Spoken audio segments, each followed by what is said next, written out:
बहुत जिज्ञासुओं के मन में ये प्रश्न रहता है कि महाराज जी हमें कोई बढ़िया गुरुजी नहीं मिल रहे हैं। हम गुरुजी की खोज कर रहे हैं कि कोई बढ़िया गुरुजी मिल जाए, हम गुरु मंत्र ले ले, हम भी गुरु दीक्षा ले लें। और उनका जीवन निकल जाता है। कई बार लोग गुरु दीक्षा के लिए गुरु का चयन नहीं कर पाते कि हमें किसको अपना गुरु बनाना है। और इसकी वास्तविकता यह है कि शिष्य की अंदर इतनी योग्यता नहीं है कि वो अपने गुरु का चयन कर ले। सिन्हा जी, कई लोग कहते हैं हम तो पहले गुरु जी की परीक्षा लेंगे। अब परीक्षा लेने वाला बड़ा है कि देने वाला बड़ा है? आप गुरु जी की परीक्षा ले रहे हैं, इसका मतलब आप पहले ही बड़े सिद्ध हो गए। तो गुरु जी तो पहले ही छोटे बन गए, लघु बन गए, गुरु कहां रहे? तो ये भी नहीं कह सकते कि गुरु बिना जाने बना लिया जाए, गुरु बनाओ जान के, ये भी आवश्यक है। ऐसे में क्या करें? यदि हमारे अंदर भगवत प्राप्ति का दृढ़ संकल्प है और भगवान के चरणों में हमारा समर्पण है, तो हमें गुरु को खोजने नहीं जाना पड़ेगा। कोई गुरु खोजते खोजते हमें हमारे पास आ जाएंगे और अपने आप कृपा दृष्टि हो जाएगी। हमें खोजने नहीं जाना पड़ेगा, वो हमें खोजते आ जाएंगे। जैसे सुखदेव जी कभी कहीं नहीं जाते, लेकिन जब परीक्षित केवल भगवत प्राप्ति की चाह लेकर बैठ गए, मुक्ति की इच्छा नहीं है महाराज परीक्षित को, क्योंकि मुक्ति तो उनके लिए बड़ी सामान्य बात है। आप विचार करिए, गंगा जल का एक बूंद भी मिल जाए तो व्यक्ति मुक्त हो जाता है। सामने गंगा जी बह रही है, इतने संत महापुरुषों का दर्शन हो रहा है, एक महापुरुष की कृपा हो जाए तो जीवन बदल मुक्त हो जाए। इतने महापुरुष बैठे, निरंतर भगवान नाम जप रहे। एक बार नाम निकल जाए मरते मरते तो भी काम बन जाता है। वहां तो इतने संत विराजमान, इतने नाम जप हो रहा है। पांडवों की, भक्त जनों की निर्मल वंश परंपरा में आपका जन्म हुआ है। तो ये नहीं कहा जा सकता कि मुक्ति के लिए आप परेशान हैं। आप युगल सरकार की शाश्वत प्राप्ति कैसे हो?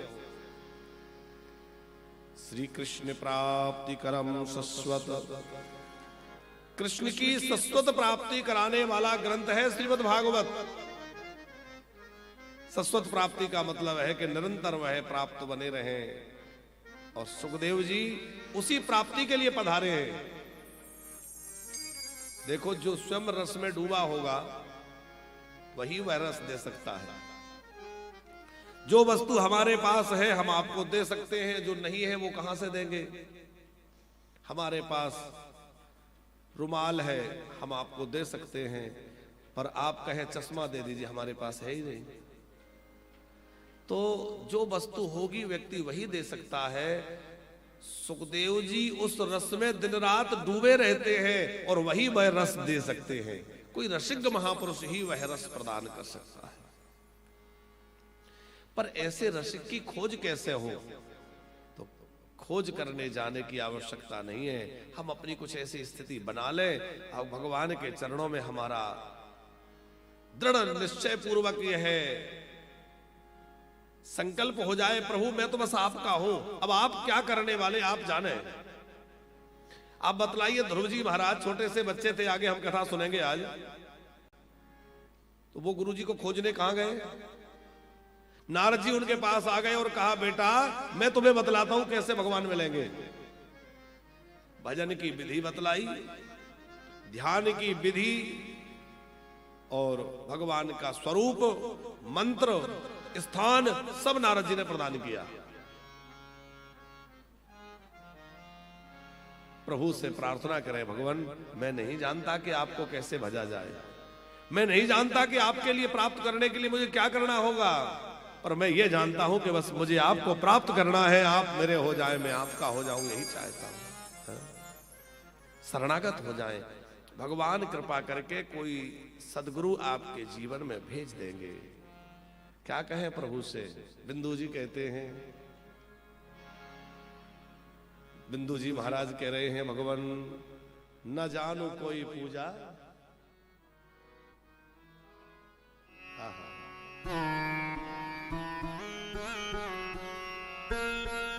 चरणों में कैसे आऊं, हे प्रभु मुझे बताओ, हे प्रभु मुझे बता दो, चरणों में कैसे आऊं, प्रभु मुझे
गुण भरा हृदय में, इसे कैसे मैं दिखाऊं। हे प्रभु मुझे बता दो, चरणों में कैसे आऊं। माया के बंधनों से छुटकारा कैसे पाऊं। माया के बंधनों से छुटकारा में कैसे आऊं।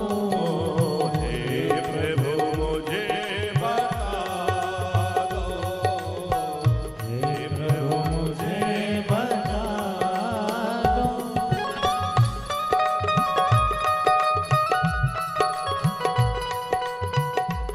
बोलो कृष्ण कन्हैया लाल की।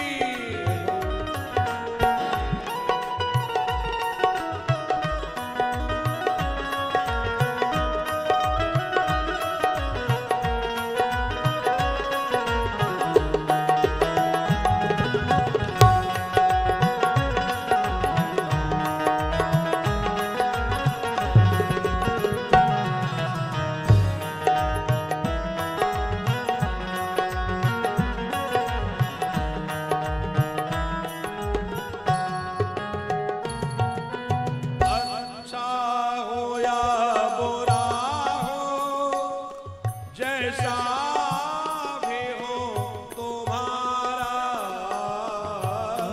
अच्छा हो या बुरा हो, जैसा भी हो तुम्हारा। नित्य प्रभु से प्रार्थना करिए, हे प्रभु, हे मेरे नाथ हो, मैं जैसा भी हूं आखिर आप ही का तो हूं। अच्छा हो तब भी आपका हो और बुरा हो तब भी आपका हो, तो आपको छोड़कर और कहां जाऊंगा। इसलिए हे मेरे नाथ, अब मुझे ठुकराना मत। अच्छा हो या बुरा हो, जैसा भी हो तुम्हारा। अच्छा हो या बुरा हो, जैसा भी हो तुम्हारा। ठुकराओ ना मुझे अब, ठुकराओ ना मुझे, चरणों में सिर झुकाओ।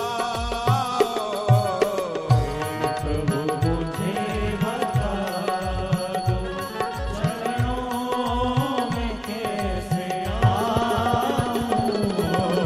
माया के बंधनों से छुटकारा कैसे पाऊं। प्रभु मुझे बता दो, चरणों में कैसे आऊं। माया के बंधनों से छुटकारा कैसे पाऊं। माया मुझे बता दो, चरणों में कैसे आऊं। हे प्रभु मुझे बता दो, हे प्रभु मुझे बता दो, हे प्रभु मुझे बता दो, हे प्रभु मुझे बता।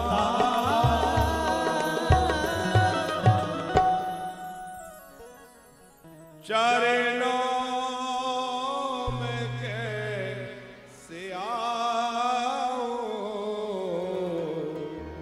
हे प्रभु बता चरणों में कैसे आऊं।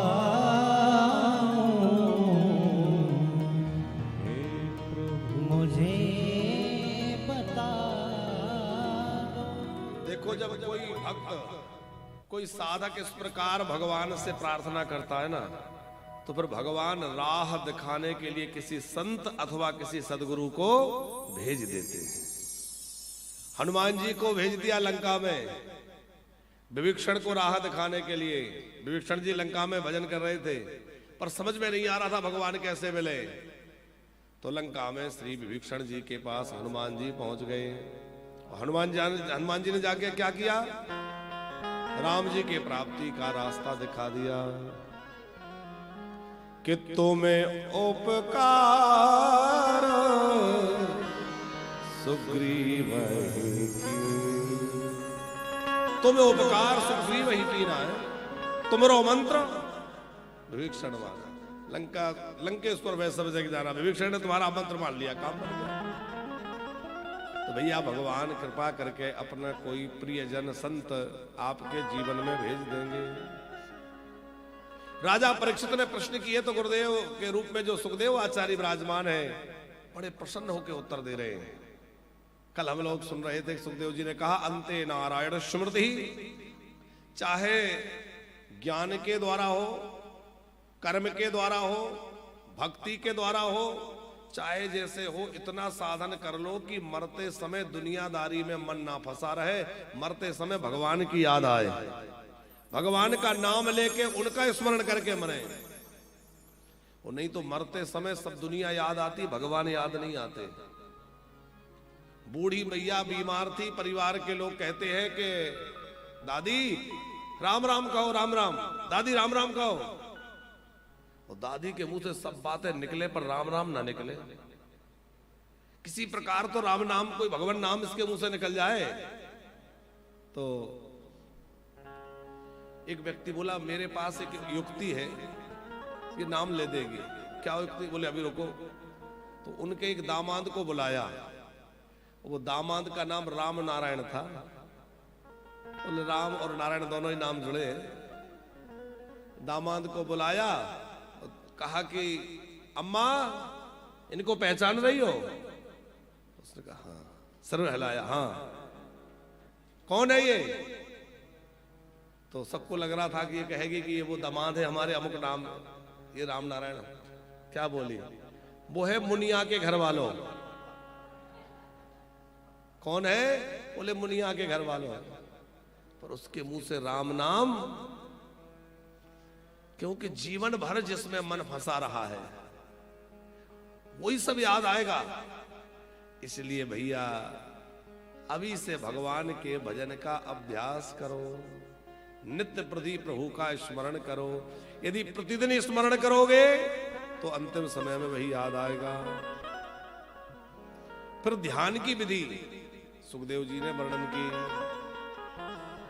जितासनो जित श्वासो जित संगो जितेन्द्रियः स्थूले भगवतो रूपे मनः संधारये दिया। सबसे पहले साधक को चाहिए कि अपने आसन को जीते, माने लंबे समय तक एक आसन से बैठने का अभ्यास करें। फिर अपने श्वासों को जीते, फिर संग को जीते। ये संग क्या है? संग माने संगति नहीं है, यहां संग माने आसक्ति। फिर अपनी इंद्रियों को जीते। पर भगवान का दो स्वरूप, दो प्रकार का वर्णन यहां किया गया है, स्थूल रूप और सूक्ष्म रूप। सूक्ष्म रूप क्या है? बोले भगवान के किसी एक स्वरूप में मन को केंद्रित करके और उनके एक ही स्वरूप का दर्शन करना। जैसे मीरा जी का जो है गिरधर गोपाल में मन लग गया तो केवल गिरधर गोपाल, मतलब के कृष्ण नहीं। कृष्ण के तो बहुत रूप हो सकते हैं, माखन चोर भी हो सकते हैं, गैया चराने वाले भी हो सकते हैं, पर कौन सा रूप उन्हें लग रहा है अच्छा? केवल गिरधर गोपाल, मेरो तो गिरधर गोपाल है दूसरो न। भगवान के किसी एक स्वरूप में मन को लगा लेना और उसी का ध्यान करते रहना, वो ध्यान कहलाता है। और सब जगह परमात्मा का ही दर्शन करना। और ये जड़ चेतन जो कुछ भी है भगवान का ही स्वरूप है, ऐसा अनुभव करना धारणा है। तो धारणा का क्रम बतलाया कि पाताल ही पाद मूलम पठन्ति पार्षणि प्रपदे रसातलम महातलम विश्वसृजोत गुल्पो तलातलम वै पुरुषस्य जंघे। भगवान कितने बड़े हैं, अणोर अणियान महतो महियान। भगवान छोटे से छोटे हैं और बड़े से बड़े हैं। भगवान से बड़ा कोई नहीं और भगवान से छोटा कोई नहीं। इतना छोटा रूप बना लेते हैं। एक राई के दाने के 1000 टुकड़े करो, उसमें भी एक टुकड़ा जितना बड़ा हो, उससे भी फिर 100 टुकड़े करो, उनका जितना सब उतना छोटे भगवान। अणोर अणियान महितो महियान। भगवान इतने बड़े हैं। कितने बड़े हैं? बोले पाताल ही पाद मूलम। ये 7 लोक हैं ब्रह्मांड में। एक ब्रह्मांड में 7 लोक हैं। सबसे नीचे है पाताल, सबसे ऊपर है सत्यलोक। तो बीच में हम लोग जो है, ये बीच वाला हिस्सा है, ये है भूलोक। तो भू भुवः स्वः महा जनः तपः और सत्य, ये ऊपर के लोक हैं। तल अतल वितल सुतल तलातल महातल रसातल और पाताल, ये नीचे के लोक हैं। तो सबसे नीचे जो पाताल है वो भगवान के चरणों का तलवा है। अग्रवाल जी, सबसे ऊपर वाला जो हिस्सा है भगवान का, जो मस्तक वाला हिस्सा, वो कौन सा है? सत्यलोक। तो अब आप विचार करो कि भगवान का मस्तक तो है सत्यलोक और भगवान के चरण है पाताल लोक, तो भगवान का स्वरूप कितना बड़ा होगा है? ये सारी सृष्टि भगवान के स्वरूप में है। वृक्ष भगवान के रोम है, वायु भगवान का श्वास है, बादल भगवान के केस है, चंद्रमा भगवान का मन है, ये नदियां भगवान की नाड़ियां हैं। और आज नदियां बड़ी प्रदूषित हो रही हैं सिन्हा जी। अच्छा, थोड़ा इस कथा को दूसरे ढंग से सोचा जाए तो विराट पुरुष का वर्णन हो रहा है। और विराट पुरुष का मतलब क्या है? ये समाज ही वह विराट पुरुष है जिनके 1000 हाथ, 1000 पैर, 1000 मुख। तो ये समाज जो है, ये समाज ही वह विराट पुरुष है। समाज रूपी विराट पुरुष की नाड़ियां है नदियां। माने हमारे समाज की नाड़ियां क्या है? नदियां। नदियां नहीं होंगी तो समाज नहीं रह सकता। वैद्य के पास जाते हैं, डॉक्टर के पास जाते हैं, तो वो क्या देखता है? पहले हाथ पकड़ के नाड़ी देखता है कि नहीं? आजकल तो डॉक्टरों की खैर अलग अलग जांचें। कई बार ये होता है कि छोटी सी बीमारी लेकिन दुनिया भर के टेस्ट हो गए हैं, पता ही नहीं चलता क्या है। और पहले हमारे जो आयुर्वेदिक वैद्य होते थे, नाड़ी वैद्य जिन्हें कहते थे, तो वो हाथ की नाड़ी देख करके कह देते थे कि क्या समस्या है। कहते थे कि नहीं? कफ बड़ा है कि बात बड़ा है कि पित्त बड़ा है कि क्या समस्या है, नाड़ी पकड़ के कह दे। तो जब भी व्यक्ति बीमार होता है उसकी नाड़ी की जो गति है वो बदल जाती है, नाड़ी में कुछ विकार आ जाता है, तो पता चलता है कि व्यक्ति अस्वस्थ है।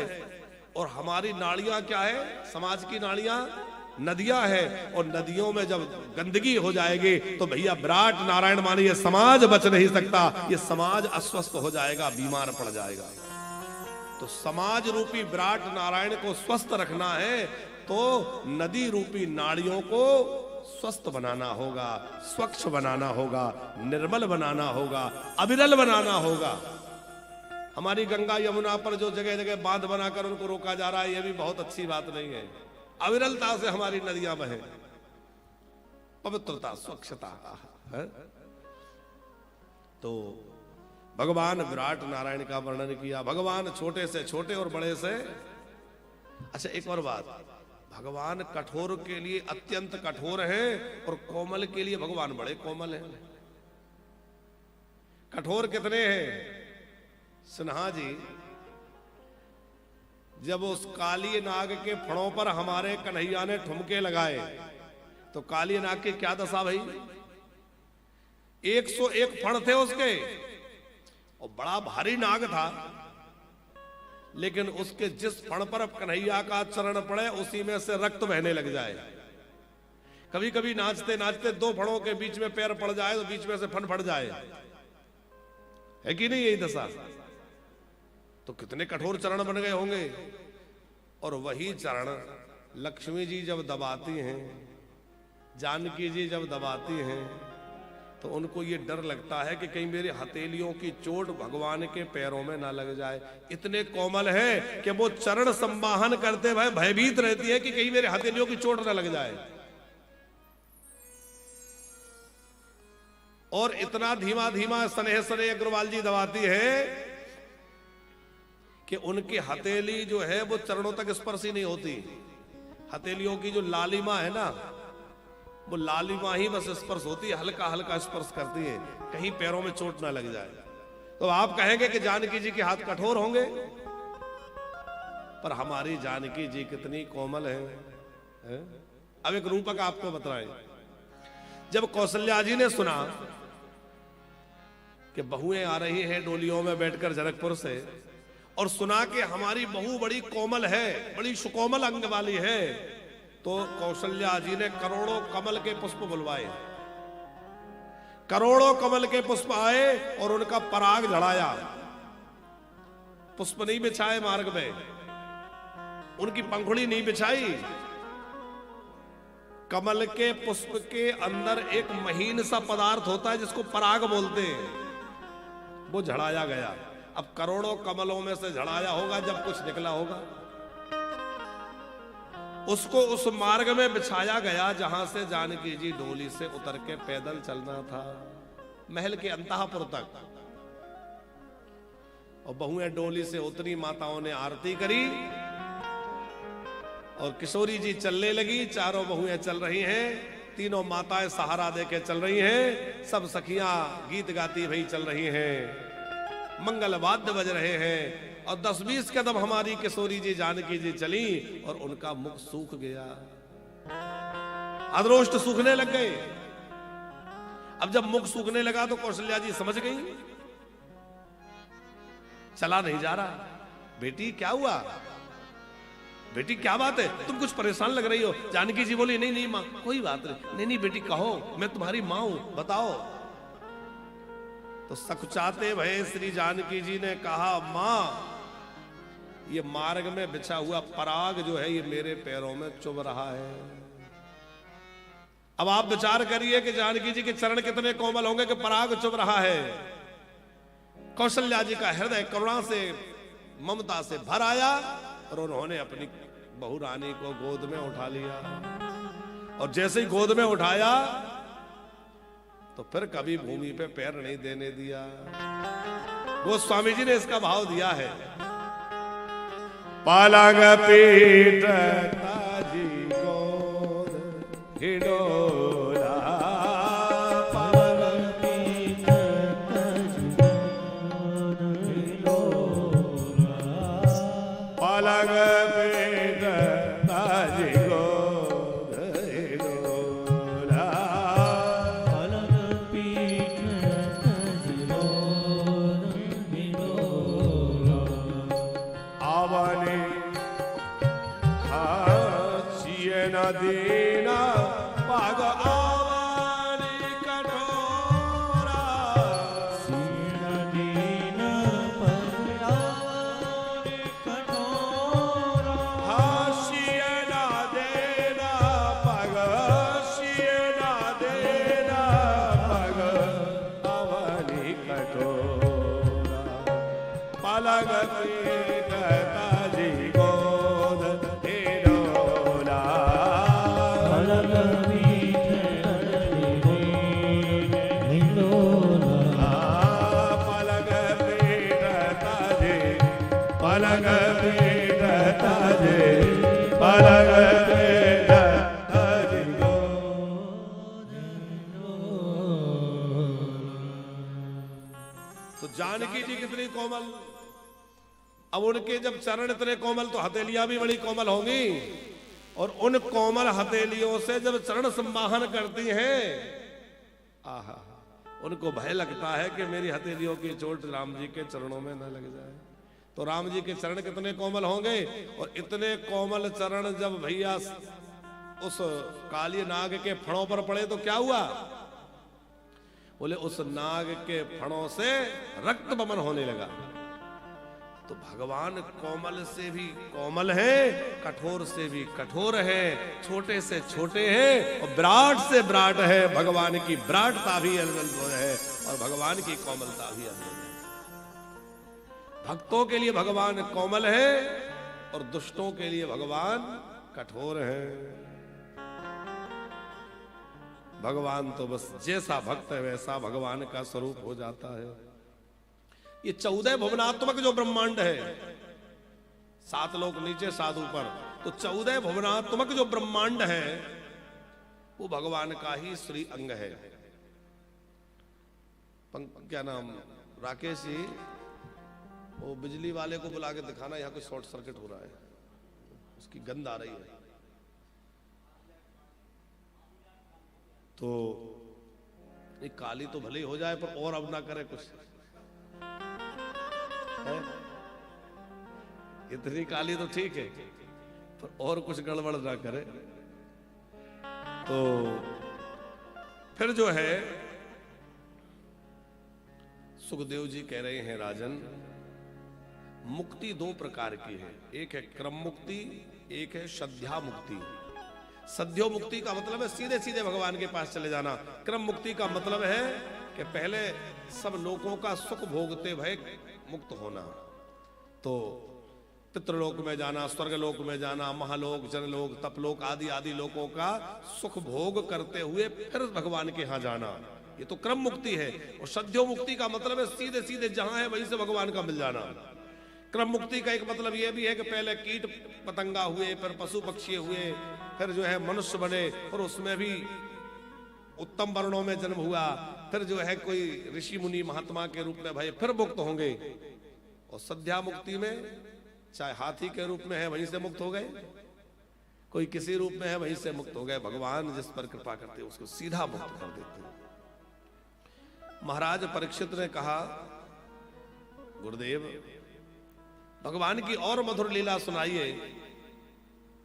तो सूत श्री सुखदेव जी महाराज ने भगवान कौन से देवता की पूजा से क्या मिलता है, माने क्या चाहिए हो तो किस देवता को पूजन करना चाहिए, ये बतलाया। जिसको तेज संपन्न होना है कि मैं बहुत तेज मेरे अंदर रहे। कई लोगों का आपने देखा होगा चेहरा दमकता है, उनके अंदर तेज होता है। और सत्पुरुषों के मतलब जो महापुरुष हैं उनका तो तेज बहुत होता है। कोई कोई संत को आप देखिए, बृहस्पति जी की उपासना से तेज बढ़ता है। आप चाहते हैं कि हम भी तेजवंत रहें तो बृहस्पति देव की पूजा करिए, बृहस्पतिवार का व्रत करिए। बृहस्पतिवार के दिन, गुरुवार के दिन केले का पूजन करिए, केले में जल चढ़ाइए, उसमें घी का दीपक जलाइए। जिन कन्याओं के विवाह में विलंब हो रहा है उनसे कहिए कि गुरुवार को व्रत करें और केले का पूजन करें। केले में गुड़, चने की दाल और मुनक्का इनका भोग लगाएं। 7 प्रदक्षिणा केले के पेड़ की करें और बृहस्पति देव का वंदन करें। भगवान बृहस्पति की कृपा से उस कन्या को बड़ी जल्दी सुयोग्य वर प्राप्त हो जाता है। माता कात्यायनी का अनुष्ठान तो है ही है। देखो भजन करने से तेज बढ़ता है। आजकल लोग कहते हैं ना गिलो बढ़ जाए, तो उसके लिए तरह तरह की क्रीमें बड़ी महंगी महंगी हमें कई लोग आके कहते हैं महाराज जी आप कैमरे के सामने बैठते हैं तो ये क्रीम लगाया करो, वो क्रीम लगाया करो, तरह तरह की क्रीमें लोग बताते हैं। तो कई लोग लगाते भी हैं। हाँ, हम कहते हैं भैया ये क्रीम की चमक तो थोड़े दिन में फीकी पड़ जाएगी। यदि वास्तव में चमक लाना है तो भजन की चमक लाओ, और भजन की चमक आएगी तो ये फीकी पड़ने वाली नहीं है। और उसके आप प्रयोग देख लीजिए, संसारी ज्यों ज्यों वृद्ध होता जाएगा वैसे वैसे विरूप लगने लग जाएगा, और संत ज्यों ज्यों वृद्ध होता जाएगा उसका सुंदर स्वरूप दिखने लग जाएगा, उनका स्वरूप और निखरता जाएगा। ये आप गौर करिएगा, ज्यों ज्यों संसारी व्यक्ति वृद्ध होगा त्यों तो विरूप हो जाएगा। ज्यों ज्यों संत वृद्ध होंगे उनका स्वरूप और सुंदर होता चला जाएगा। ये भजन का तेज है साहब, भक्ति का तेज। जिसको संतान की इच्छा है कि घर में संतान नहीं हो रही तो वो प्रजापतियों की उपासना करे। कोई चाहता है मेरी इंद्रियों में खूब बल बना रहे तो वो इंद्र की उपासना करे। अन्य की इच्छा है तो माता अदिति की उपासना करे। लंबी आयु की कामना करता है तो अश्विनी कुमारों की पूजा करे। खजाना चाहता है, धन चाहता है तो वरुण की पूजा करे। विद्या की प्राप्ति करना चाहता है तो भगवान महादेव की पूजा करे। भोले बाबा सबसे ज्यादा विद्या देने वाले हैं, इसलिए काशी में रहने वाले लोग विद्वान बन जाते हैं, क्योंकि महादेव वहां काशी विश्वनाथ विराजमान है और जो काशी में आता है भगवान भोलेनाथ उसको कुछ ना कुछ प्रसाद दे ही देते हैं। काशी में रहने वाले लोग विद्वान हो जाते हैं। भगवान शंकर विद्या देने वाले हैं, लेकिन विद्या किसे कहते हैं? सा विद्या या विमुक्त विद्या उसे कहते हैं जो आपको संसार के बंधन से छुड़ा दे।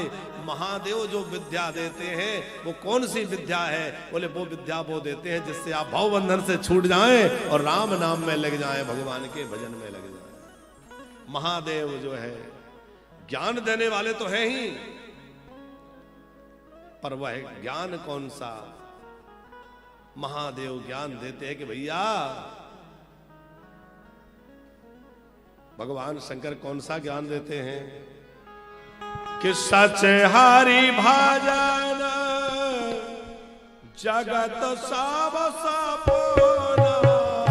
सत हरि भजन जगत सब सपना।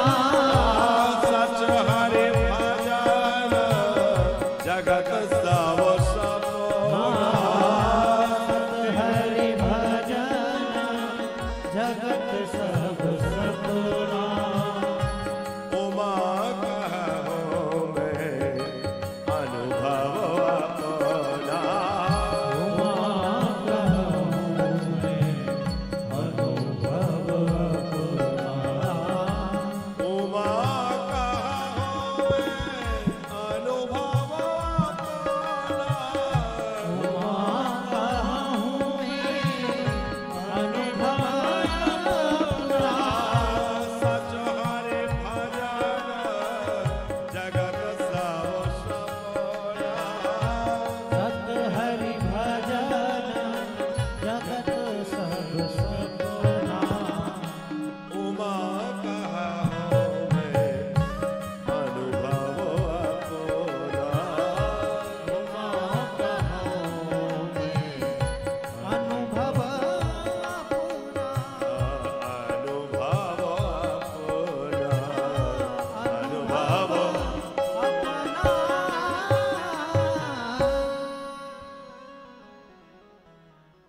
बोले बाबा कौन सा ज्ञान देते हैं? बोले सत हरि भजन जगत सब। अच्छा देखो, हम ये नहीं कहते कि आप 24 घंटे भजन करो, पर भैया कम से कम आधा घंटे 1 घंटे ईमानदारी से, 24 घंटे में आधा 1 घंटे तो ईमानदारी से भजन करो। आप अपने मोबाइल को 24 घंटे चार्जिंग में लगा के नहीं रखते, आवश्यकता भी नहीं है, लेकिन आप मोबाइल को 24 घंटे उपयोग में लेना चाहते हैं। मोबाइल 24 घंटे उपयोग में आए उसके लिए आप उसको 1 घंटे चार्जिंग में लगाते हैं कि नहीं? और 1 घंटे चार्जिंग में लगाएंगे, चार्ज हो जाएगा तो पूरे समय। तो भैया 1 घंटे भी आपने तन्मयता के साथ भगवान का स्मरण कर लिया तो आपको 24 घंटे के लिए रिचार्ज कर देगा। 24 घंटे आपके अंदर ऊर्जा बनी रहेगी, आपके अंदर शक्ति बनी रहेगी। है? परीक्षित जी ने पूछा, अच्छा गुरुजी ये बताए कि जिसको कुछ नहीं चाहिए वो किसका भजन करे, और जिसको ये सब चाहिए? कई लोग ऐसे चाहते हैं उम्र अच्छी मिल जाए, धन भी मिल जाए, पद भी मिल जाए, ये भी मिल जाए, वो किसका भजन करें? और कई लोग ऐसे हैं कि जो कुछ भी नहीं चाहते, हमें कुछ नहीं चाहिए, वो किसका भजन करें? तो सुखदेव आचार्य कह रहे हैं, राजन अकामा सर्व कामो वा मोक्ष काम उदार भक्ति योगेन यजेता पुरुषं परा यजेत पुरुषा अकामात् सर्व कामो वा, जिसके अंदर कोई कामना नहीं है वह भी। आई पटेल साहब यहीं बैठी, यहीं सामने, यहीं बाबूजी के पास ऊपर बैठ जाए।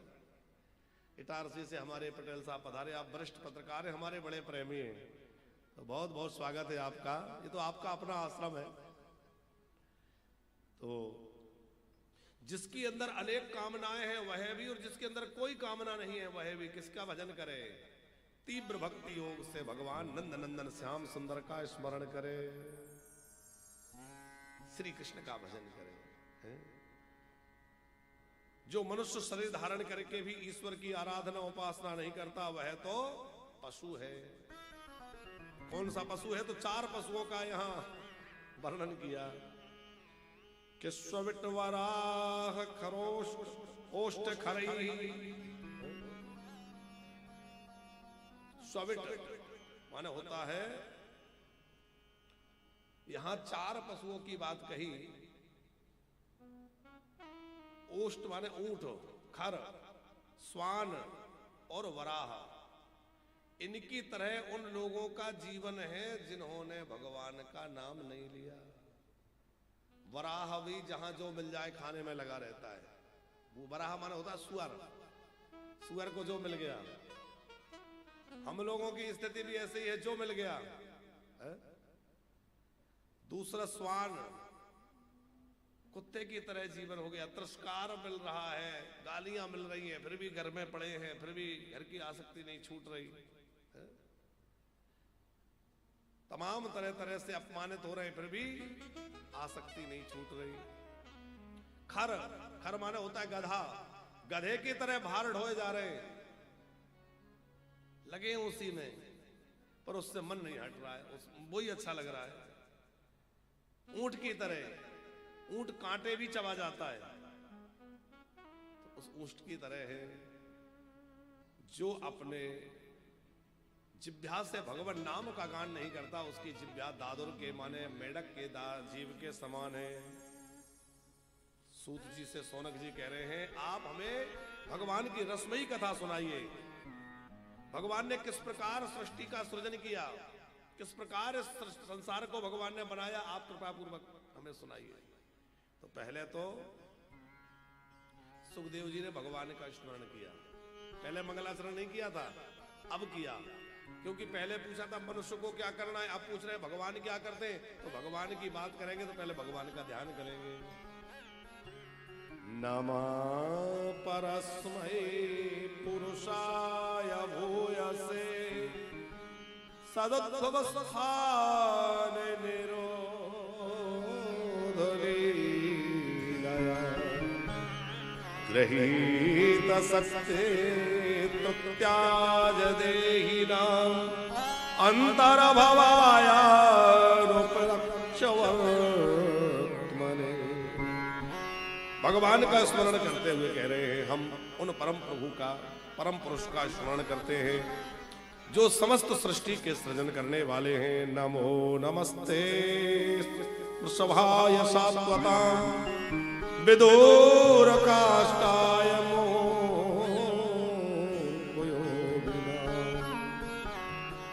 निरस्त साम्यातिशये निराधसा स्वधामने ब्रह्मणे संशये नमः। बड़ा सुंदर मंगलाचरण सुखदेव आचार्य ने किया, जिनका स्मरण, कीर्तन, दर्शन, वंदन, श्रवण जीवों के पापों को नष्ट करने वाला है। यद कीर्तनम यद स्मरणम मदीक्षणम यद वंदनम यद श्रवणम तदर्हणम। ऐसे उन परमात्मा के श्री चरणों का हम ध्यान करते हैं, जिन चरणों का आश्रय बड़े बड़े तपस्वी मनस्वी लिए रहते हैं, और बिना उनका आश्रय लिए बड़े बड़े तपस्वी मनस्वियों का भी कल्याण संभव नहीं है। इसका अर्थ यह है कि कोई कितना भी बड़ा तपस्वी हो जाए, कितना भी बड़ा ज्ञानी हो जाए, चाहे जितना बड़ा योगी हो जाए, लेकिन जब तक वो भगवान का आश्रय नहीं लेगा, भगवत चरणों का आश्रय नहीं लेगा, उसका कल्याण संभव नहीं है। सिन्हा जी, इसका कारण ये है, कोई योगी तो हो गया पर उसने भगवान के चरणों का आश्रय नहीं लिया, तो उसको अपने योग का अहंकार हो जाएगा। कोई खूब ज्ञानी हो गया पर भगवान की भक्ति में नहीं लगा, तो उसको अपने ज्ञान का अभिमान आ जाएगा, मैं इतना बड़ा ज्ञानी हूं। पर भगवत चरणों में उसका मन लगा है तो वह ज्ञान, योग आदि साधन का अहंकार उसके मन में नहीं आएगा। स्वामी रामकृष्ण परमहंस जी के पास एक व्यक्ति आया, वो योगी था, और उस योगी ने कहा कि मेरे पास बड़ी बड़ी योग सिद्धियां हैं। तो पूछा कि आपके पास क्या सिद्धि है पटेल साहब? उसने कहा मेरे पास सिद्धि है कि मैं पानी के ऊपर चल सकता हूं। तो नदी के पास ले गए, बोले चल के दिखाओ। अब उसके पास तो सचमुच सिद्धि थी, वो नदी के पानी के ऊपर चलता हुआ उधर निकल गया, उधर से इधर आ गया। परमहंस जी ने कहा वाह भाई बहुत बढ़िया, अच्छा इस सिद्धि को प्राप्त करने में तुम्हें कितना समय लगा? बोले पूरे 15 वर्ष मैंने परिश्रम, पूरा 15 वर्ष इसके लिए मैंने साधना की है। अच्छा अच्छा। पास में एक नाविक खड़ा हुआ था नौका लिए, उससे पूछा कि अच्छा बेटा ये बताओ तुम्हें नदी के उस पार जाना हो तो कितना पैसा लोगे? बोले 5 रुपए इधर से जाने के और 5 आने के, 10 रुपए। तो स्वामी रामकृष्ण परमहंस जी ने कहा कि जो काम 10 रुपए में हो सकता है उसको तुमने प्राप्त करने के लिए 15 वर्ष खराब कर दिए। अरे नदी पार करना सीखा तो क्या इससे लाभ क्या हुआ? ये तो 10-15 रुपए किसी को दे करके आप पार हो सकते थे, तो नदी पार करना सीख गए या उसके लिए तुमने इतना योग साधा, तो इसका लाभ क्या हुआ? योग की सफलता भी भगवत प्राप्ति में है, ध्यान की सार्थकता भी भगवत प्राप्ति में है। केवल ज्ञान प्राप्ति के लिए हम तब परिश्रम करते रहे तो बात नहीं बनेगी, वो ज्ञान भगवत प्रसन्नता के लिए होना चाहिए है? इसीलिए श्री सुखदेव जी महाराज कह रहे हैं लोकस्य सद्यो विधिनोति कल्मषम् तस्मै सुभद्र श्रवसे नमो नमः। हे भगवान, आपके आश्रय के बिना जीव का कल्याण संभव नहीं है।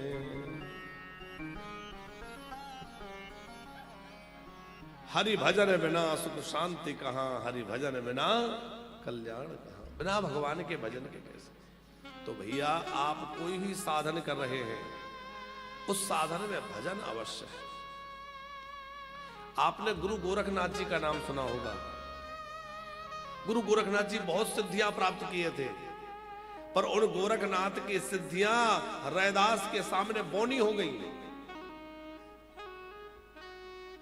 बहुत सिद्धियां प्राप्त करके गुरु गोरखनाथ रैदास जी के पास पहुंचे काशी में, और सामने खप्पर किया, प्यास लगी है, तो रैदास जी ने चमड़ा जिसमें गलाते थे ना, वो कठौते का पानी लिया और बोले लो पी लो। इन्होंने सोचा कि मैं इतना बड़ा योगी चमड़े का पानी पीऊंगा, फेंका तो नहीं पर उसको अपने कमंडल में डाला और चले आए और कबीरदास जी के घर चले गए कुटिया में। कबीरदास जी ने पूछा ये क्या है? अरे बोले मुझे प्यास लगी थी, मैंने पानी मांगा, देखो वो रैदास की बुद्धि, उसने वो चमड़े का पानी मुझे दे दिया। कमाली जानती थी कि रैदास जी बहुत पहुंचे हुए संत हैं, वो ऐसे कोई पानी नहीं दे सकते, निश्चित इसमें कोई विलक्षणता होगी। कमाली ने कहा चाचा यदि आप बुरा ना माने तो ये पानी आप मुझे दे दीजिए। आप पिएंगे? क्या करेंगे? बोले फेंक दूंगा कहीं, मुझे दे दीजिए। कमाली ने लिया और पी लिया। कमाली के अंदर ऐसा अद्भुत ज्ञान आ गया, क्योंकि वो जो जल था, पानी था, वो साधारण नहीं था।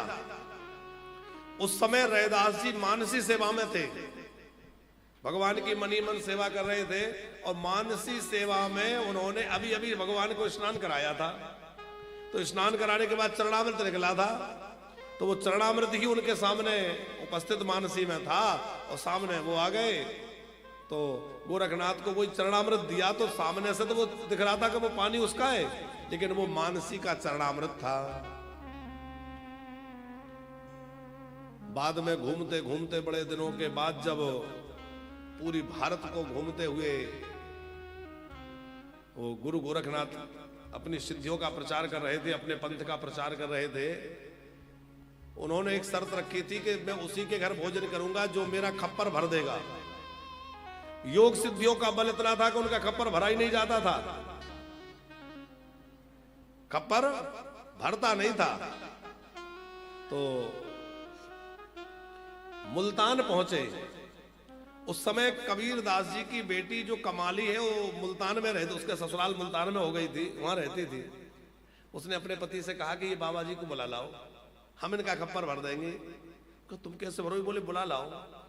अब बुला के ले गए तो उनसे कहा कि खप्पर आगे करो।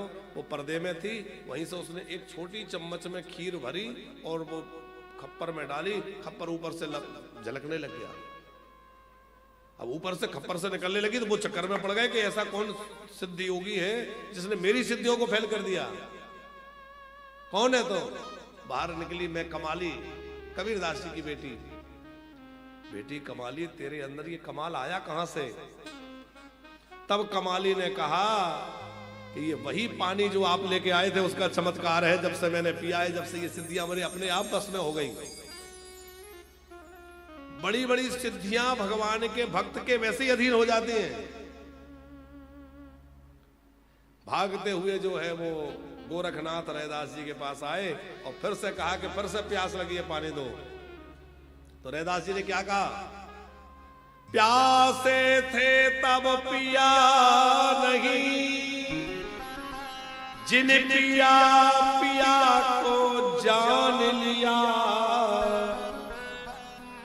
प्यासा जोगी फिरे जगत में और वो पानी मुल्तान गया।